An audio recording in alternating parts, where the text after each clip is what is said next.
Hi, I'm Hazel. It is almost Saturday, so welcome to a brand new vlog.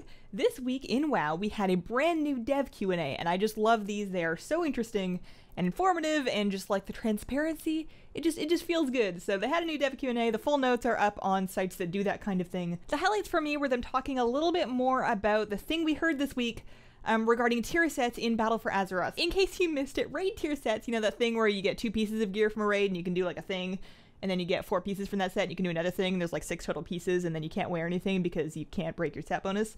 That is, they're not doing that. They're not doing that in Battle for Azeroth. We will not have raid tier sets. They talked a little bit more about that. So even art-wise, there won't be class-specific tier sets. There's still going to be visual sets to collect, but they're not going to be class-specific. Instead, there's going to be, it sounds like, 1 for each armor type. So if you go into a raid as a cloth user, you'll be collecting the same appearance set as a, you know, as a priest, as a mage, as a warlock, etc. And I can't wait. I am so done with tier set bonuses. Between, and they mentioned this, and this is why, between tier set bonuses and my legendaries, I can't wear anything anymore. Just like I think it was about 20 minutes before I heard this news, I had just opened my weekly mythic cache and gotten a really cool piece of gloves. They had great stats on them. They were like 20 item levels up from what I was wearing before. I was like, okay, I'm gonna wear these. I just need to switch around my tier set, and I go looking at the 2 pieces of tier that I'm not wearing because I need to switch one of those in so that I can take off my tier gloves. And apparently I only have tier in those slots in normal, and the stats aren't good, and just, it feels bad. It sucks. It sucks to get loot that you can't wear.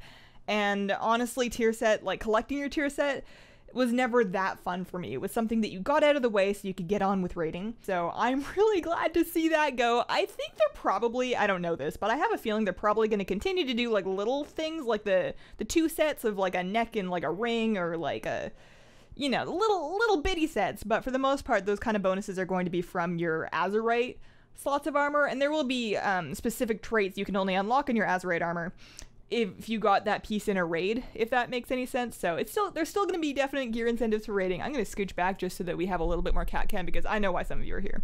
But yeah, no more raid sets is the TLDR of that, and I could not be happier. I know some people are not going to be happy with this. Raid sets have been a huge part of raids for a long time, so there's going to be some feathers ruffled by taking that out. It's not necessarily a forever change. They may go back in the future. But for now, we don't have to worry about that, and I'm so excited to just like get an upgrade and then wear it. It's gonna be great. The only other thing that I actually remember sticking out at me from the dev Q&A is the Underlight Angler is going to be carrying forward, unlike the other artifacts. So if you haven't gotten an Underlight Angler yet, that's the artifact fishing rod, because you're worried that it's going to be made obsolete in Battle for Azeroth, and you don't want to like grind it out and then have it not work. It's gonna work, and it's amazing, and you need it. Go get your OP super swim speed shark rod. Even if you don't fish, it's worth getting it, because it gives you a faster underwater travel speed plus underwater breathing than any underwater mount. Like, it's 100% worth it. So that's going to be carrying forward, which is great. I hope they add new traits to it. I hope that, like, I would imagine, oh, bye cat. I would imagine that they're going to add new traits to allow you to more effectively fish up the new fish we get in Battle for Azeroth. And I would also imagine they're going to give us a new place to power it up, because it would be really weird if you had to go back to Legion Dollar Run to like the little pearl thing. Anyways, Underlight Angler is sticking around. I'm on board with that, although I really wish they would just buff the swim speed. I wish they would buff the swim speed of the underwater mounts like the turtles and the skate and the oogly boogly tentacle thing to be at least as fast as that. They don't have to be faster. I don't need it to give me water breathing. I just need it to be not a speed loss to actually get on my swimming mount instead of just like switching out my weapon for my rod. That feels bad. I wish they would look at that. But anyways, other things going on in WoW this week. We have the 13th anniversary event just kicking up. I did a whole video talking about that, but the short version of it is that there's a pair of goggles to collect for 200 time warp badges, and there's some daily quests to go kill some revived old world bosses. Old world bosses in the old world. There's dragons out there, and also Lord Kazakh in the Blasted Lands. So there's like scaled up loot. I know a lot of people are really excited about some of the transmog appearances that are re-available or more easily available from that. I looked at them, and they're nothing crazy to me, but I think I'm missing out on that piece of my brain that I would have acquired if I played the game back then. I don't have that nostalgia for those pieces of gear. They just look really low res to me. But it's really exciting that they're back for the people that want them, and I'm happy to have an extra source of time warp badges, because I am saving up for a Yulei, the green jade dragon from Mop time walking. I can't words today. Anyways, the anniversary event's back. My favorite part of it is that 13% rep and XP, mostly rep, because I really want to finish my emissary mounts. I want my Cloudwing Hippogriff and my Valorhar Stormdrake.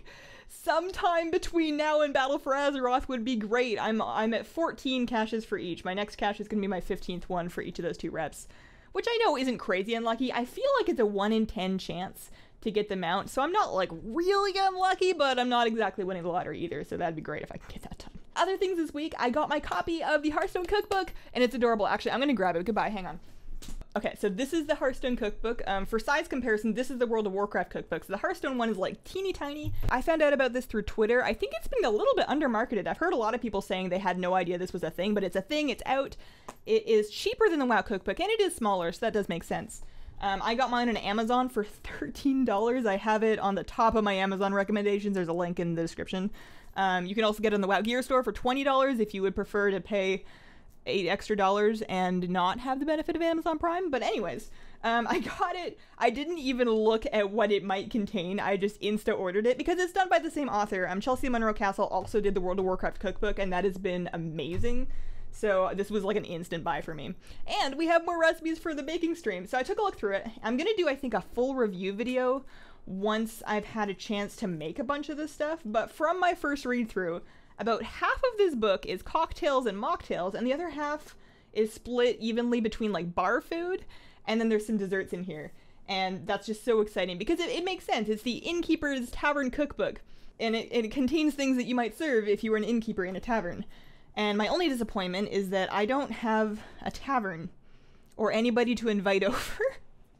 When I left Canada, I left behind all of my friends that were within like driving distance. So I can't just like invite a bunch of people over to make cocktails, and it would be really silly to buy some of these weird alcohols to make like one cocktail and be like, okay, well, I can make another 32 Kazakis's healthful crimson concoction, but I'm gonna have a really wild night if I do that.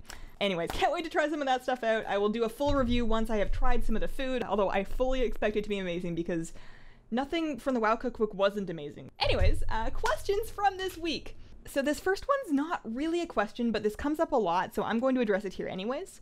You never talk negative about Blizzard. You're not wrong. You're not wrong. If you go through and watch my videos, there's like 1,000 of them, it's going to take you a while. You're going to have a hard time finding instances of me like angrily venting about WoW. There's probably a couple in there, but for the most part, I actively try not to speak negatively about Blizzard, and I actively try to not speak negatively about anything. It doesn't add anything to my life to rant and get angry about something. That's just not something I try and do. It doesn't mean that I'm never disappointed or upset or angry. It just means that yelling about it's not going to fix anything, and therefore I choose not to do that. If you want somebody that gets negative about this stuff, there's lots of content creators that do that. It's not like you can't get that. It's just that you can't get that here. So the way I see it, and this is just the way my logic works, it doesn't mean that my way is the right way, but the way that I see it is that Blizzard is a game company. They're not my boss, and they're not paying me to play their game, and nobody is forcing me to play their game. They are creating something, and I can either choose to pay for it, or I can not choose to pay for it. Those are my two options. That is what is within my sphere of control. So if there's something that Blizzard is doing that I don't like, if they're making a decision that I don't agree with, the way I see it, I can do two things, and these are the two choices that I have. Choice number one, if I have a constructive solution, if I have like an idea that I want to discuss, I'll talk about that, and it can be like a community discussion thing here on the channel. That's within my rights, and that's something that I do. If I don't have a constructive solution, if I don't have a better idea, then I'm not going to yell about it, because that's not going to make me have a better idea, and it's not going to make them have a better idea. I'll just not participate in the thing. Like, for example, right now, at this exact moment, I don't think that the rated PvP experience is particularly great. And instead of going over all of the reasons why it's not fun for me, I just don't play.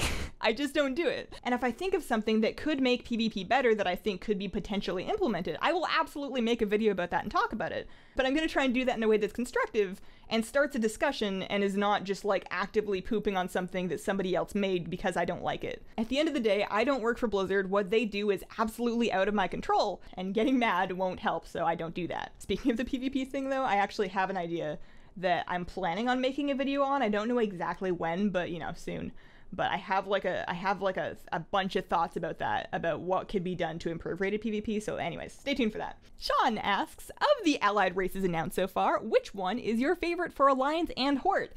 For Alliance, Void Elf, 100% Void Elf. Super excited about that. Probably going to play one. I need to get my hands on them and see what they feel like and what they sound like.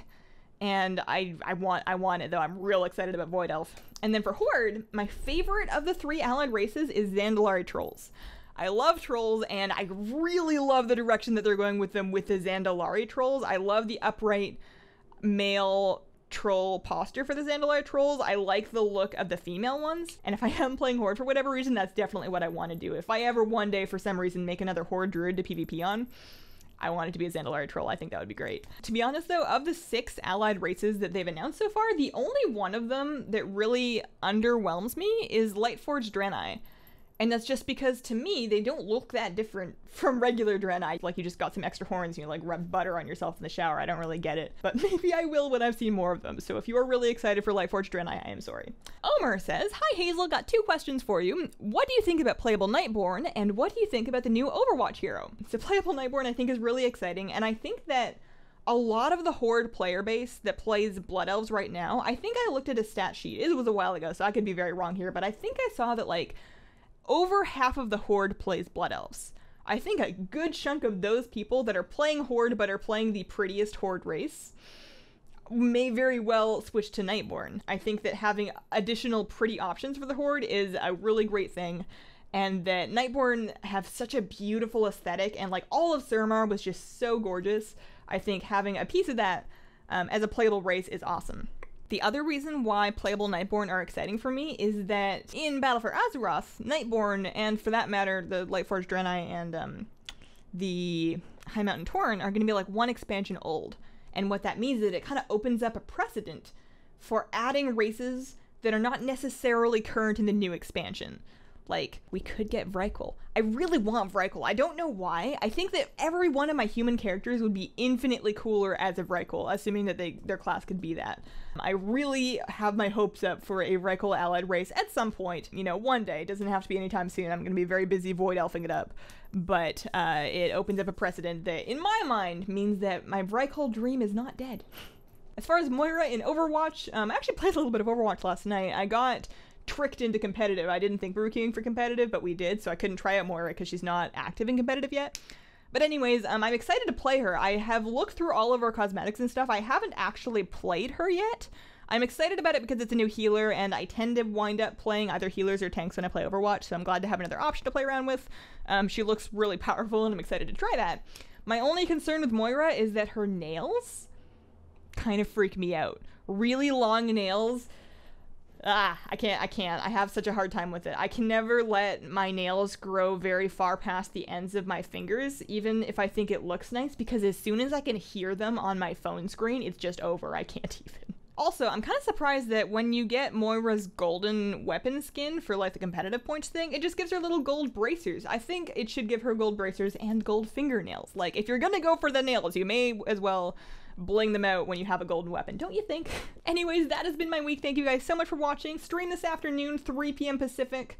We're doing the Spirit Beast hunt, and then on Tuesday there's going to be another stream, and that is pumpkin pie baking stream, and I'm very excited because I want pumpkin pie. Anyways, I can't wait to chat with you guys on stream, and I hope you have a wonderful, wonderful day.